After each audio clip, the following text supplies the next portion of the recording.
Welcome to BRAINWREK. BRAINWREK. And we're going to be discussing a number of things here, covering everything from visual interpretation With your eyes. To audio inference With your ears. and the sensation of touch. So that's right, the brain isn't just a big old pink thing sitting around in the top of your head, you know. I mean, there's just so much more to it. We're going to cover sight, hearing, physical sensation, and explain how each individual function allows us to interact with our environments and adjust our bodies to any sort of factors as necessary. There!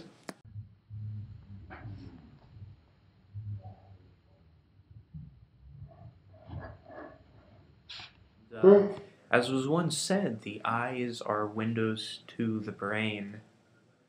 Wasn't it soul, though? Don't ridicule me. Right. Like he was saying, the eyes have several optic components that allow interpretation of environmental surroundings. They can send quick impulses to the brain via chemical reactions triggered by the light that passes through the eye and strikes the rods and cones. I can't point to those, they're all the way back here. Yeah, they're pretty far back. And then signals rush through all the nerves, the optic nerve, and ends up in the lovely pink haven that interprets the image. It's simple. In other words, we can see stuff with them, basically. It's a good thing I just so happen to have this diagram. Whoa! It has to do with being nearsighted and farsighted.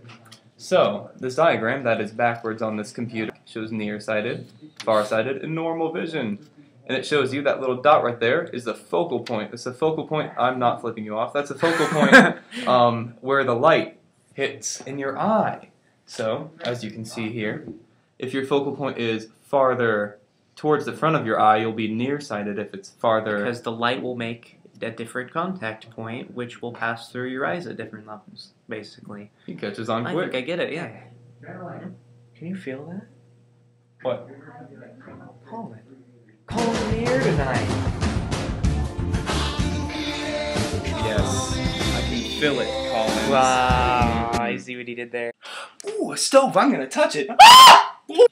So, there are intangible senses, as well as there are tangible ones. The brain can also break down information about how something feels and the responses it invokes to the body. Yeah, I poked a snapping turtle on the head once. You know, I just kind of poked it. I'm sure you can imagine how that one turned out. Didn't feel too good. Brennan, you do realize that was stupid, right? Yeah, but as far as mental processes go, I may have never learned that touching a turtle on the head and getting bit by it was going to be painful for my body. I would have never gotten that impulse, so... Yay! Well, you see, when Brennan was bit by the turtle on his finger, he received nerve impulses and the information, in this case pain, to the skin and the damage, and it was relayed to his brain, and it was warning him of the pain that was present, and yes, it needed to stop. Additionally, the touch sensations encompass everything involving pressure, warmth, cold, and pain. I can sure feel that one. I guess that relates to Melzack and Wall's theory of gate control, which says that pain signals coming from the body must go through this imaginary gate in your brain before being acknowledged that there is pain. But most of all, there are things that adjust this gate, namely the focus on the pain. By focusing more on the pain, it's actually going to broaden the width of the gate, which is going to make it seem more painful, or by not focusing so much on the pain, it may actually decrease the pain by closing off the gate. I mean, just don't think about it and it won't hurt so much. That's interesting. And going along with that, that explains why cold and heat and pressure can relieve pain by relocating the central focus of your nervous system. Yeah, there are several kinds of sensation transceivers. For example, within the fingers, there's the Meissner corpuscles, along with other areas That's a highly fun sensitive word. to touch. Yeah, it is. Or the Ruffini endings, sounds like an Italian dish, within deep skin that respond to frequent stimulation. Yes, we're going to talk about hearing. Oh, okay. Audio.